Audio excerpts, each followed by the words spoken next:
Greetings, Commanders. Drastic here today with another Elite Dangerous tutorial. Today, we're going to be going over the rarest resource required for colonization. Now, if you head over to your colonization ship, you can also remote view it from any system. We're not currently inside of our hometown. We're actually at Omicron right now. And you'll notice that we're able to see our construction costs. That's just a little bit of a tip. However, the rarest resource to come across is going to be the CMM Composites. This typically stays at about 500. Now, the reason why we want to get our main port up and running, you can actually build these settlements inside of your colonization area as long as they have ground ports available to you. So I recommend at least having 3 inside of your hometown. That way you're able to collect these without having to jump all across the universe. We're also going to be showing over the different types. So there's going to be larger pads and smaller pads, which are going to either grant you about 1800 or it's going to cap at 500. All right, so now that we know what our goal is, what are we going to use to track it down? Well, we're going to be using ED Copilot. You can also use inara for this. However, inara is not always going to be the most up to date, and ED Copilot gets updated by inara and other commanders who are also running this exact same program.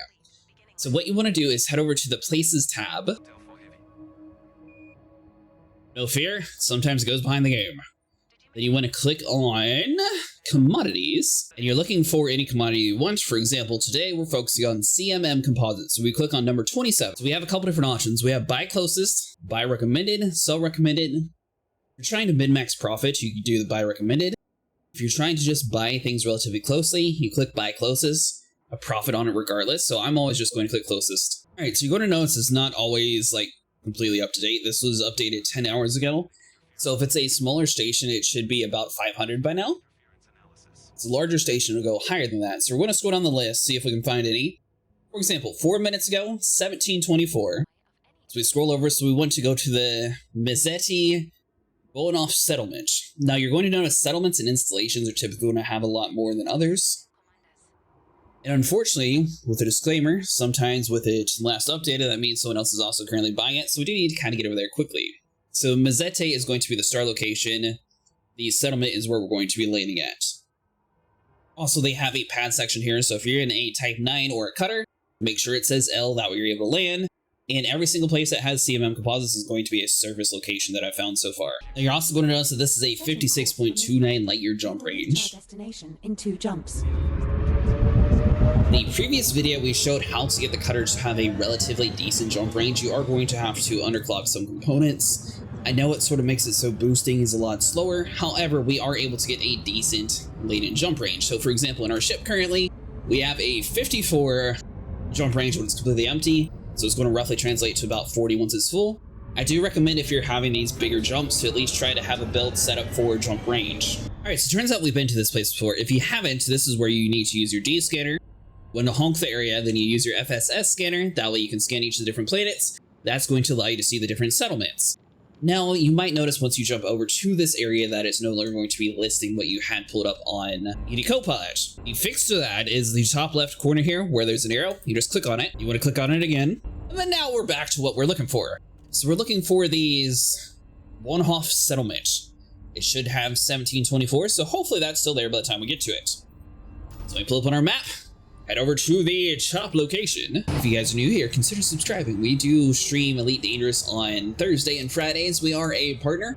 We might be streaming Elite Dangerous on Tuesday this week. However, that way we can get our settlement done because I am wanting to see what the asteroid base looks like and also trying to get the CMM Composites in a close by location. That way more people are able to get them quicker.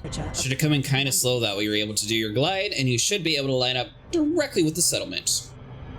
If you're going too fast, it's going to automatically kick you out of Super Cruise, especially in a bigger ship like a Type 9 or Cutter. That's going to slow you down quite a bit. See how it says drop them from Orbital Cruise?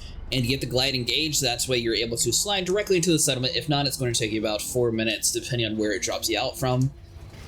As long as you're under 100 kilometers, it should be roughly around there. If you're about 120 to 130, it's going to be mostly dependent on how many times you're able to boost. Another thing to keep in mind is as soon as you pull back on your throttle, that's going to kick you out of glide. So as long as you keep the forward direction, it should take you most of the way there. The ship will automatically stop before it gets to the settlement too, so we're keeping the throttle fully maxed out, and you're going to notice once it gets to about the 6 kilometer range, it should pull out automatically. As it'll see, glide complete. Let me pull back some. Now we call ATC. This is one of the larger ground ports that I was telling you guys about. These places typically can have more than 8,000 in stock at a time. Depending on which Coriolis you decide to build, some of them are going to require 13,000, others are going to require double that apparently. And it also seems based on where the star location is inside of your system. Some people in the community were saying that they had two identical stations that they built, but some of them required more resources than others. So I'm guessing it has some weird thing to do with like the economy state that the place actually has like available to it. That's all speculation. It hasn't been out long enough for us to have like a full detail on what all the differences are between that. You guys will have to let me know. Is your prices different than what my build video was? Alright, so now that you landed, we head over to local services. Alright, so once you get over to the station, you want to head to the commodities panel. You'll notice that there should have them out roughly around what it lists in ED Copilot. Sometimes other commanders are also buying them. Currently, our cutter holds 760 with a jump range of, really full, we have 38.6. We got a couple jumps to do, but honestly, that's not too bad. Now, just to show you guys again how ED Copilot works, you're going to notice that it's going to update inside of this area to show us a new set of settlements. It still updated last 5 minutes ago, so it's not going to be up to date with the most current price, but you're going to notice that there's a whole different options here. And we're going to head over to a smaller settlement to show you guys the difference between the bigger ones and the smaller ones. But as you guys can see, this is another 775. That's going to be more of a base installation. Those are all going to be much larger than some of these smaller spots. Mazette Shark Prospect, that's going to be a smaller settlement, most likely, mainly due to the fact that there's only 281 currently inside of this place. And we'll show you guys what a smaller area looks like. That way you guys are able to differentiate between the two. But for now, we're going to head back over to our fleet carrier and dump this off, then we'll make one more trip to show you guys the differences. It's going to be for newer commanders who are just now getting into a fleet carrier. I know this update sort of pushed people to have that. That way they're able to move quantities in large sum. So what you want to do is you want to set up a buy order on your fleet carrier for a super cheap price. For example, we're buying it at the lowest price available. That way we can store on the side of our fleet carrier. Now you might be wondering how to do that and if other people can just come by and buy it whenever you're trying to offload. Well, we have a way to fix that. You can set up a buy order on your fleet carriers. So we head over inside of our home tab, which you click 4, scroll over to the home symbol, and you'll go to carrier management. So from here, you're able to click on commodity trading, view the market. And for example, if we're wanting to buy that, you just click trade this commodity, buy, then you set a price. And you can set the quantity. Currently, we are maxed out on the amount that we can actually have. You are going to need to put a balance inside of your ship. That way you're able to do that. Now, that would be underneath budget. So you just deposit some sum. I think we put like 240 million credits in here. That way it's able to do a little bit of upkeeping and it'll set aside a little bit of that money for commodity trading. So now that you stored your resources, how are you going to take it off of your fleet carrier to sell it to your station? Well, there's a couple easy ways to do this. So we can head inside of the settings inside of the fleet manager. And at the very top here, you're going to notice docking access. We can set it to squadron and friends. That way other people aren't able to land on our fleet carrier. The reason why we want to do that is we can set a super cheap buy order that we're able to still make a profit off of it instead of having to pay for it in our own fleet carrier.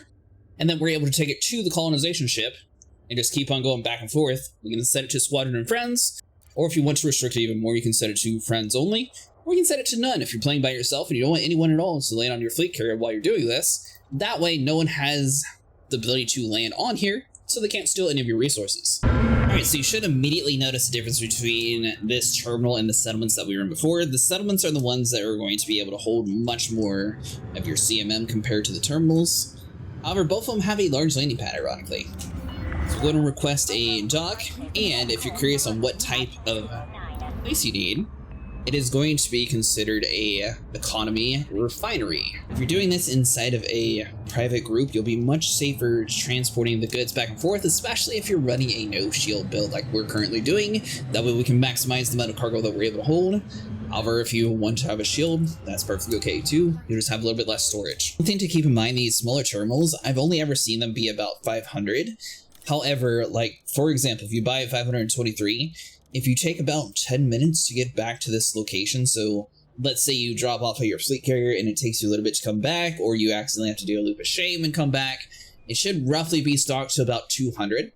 So if you're trying to do it in a smaller ship, you don't necessarily need one of these larger like Type 9 or cutter ships in order to move their goods back and forth, but it's going to make it much faster to actually do that.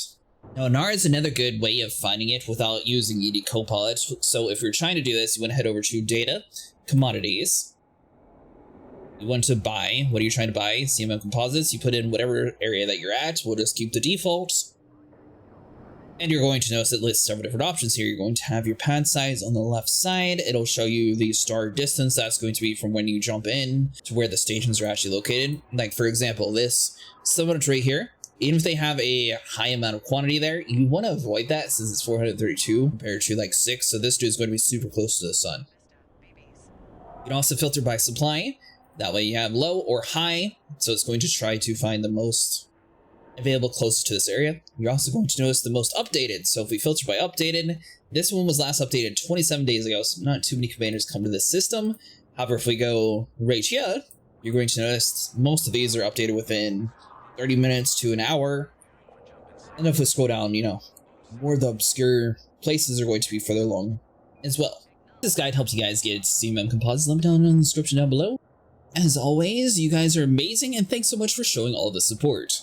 Now, one thing to keep in mind if you're trying to build your own place, you're going to notice that every single place that's selling your CMM Composites are going to be in a refinery. So you are going to want to have a server support for refineries, or else you're not going to be able to generate your own CMM Composites. And you can pick and choose if you want a bigger one or a smaller one. This is Commander Cretaceous signing off.